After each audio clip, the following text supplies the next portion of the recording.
ఇట్టి పరతత్వాన్ని ప్రకృతికి ప్రబోధింపగాంచి దీనికి కొన్ని రకములైనటువంటి యొక్క గుణములను సృష్టించుకుంటూ వచ్చింది.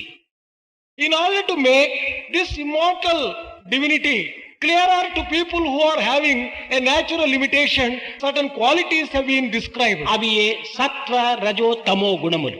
And those three qualities are sattva, rajas and tamas. ఈ గుణములను ప్రకృతి యందు వ్యాపింప చేయాలన్నా దీనికి కొన్ని ఉపాధులు అత్యవసరము. If you want that these three qualities should manifest themselves in nature, there is need for some physical bodies, some form. ఆ యొక్క ఉపాధులే బ్రహ్మ, విష్ణు, మహేశ్వరులు అనేటువంటి పేరుతో ప్రకటన చేస్తూ వచ్చింది.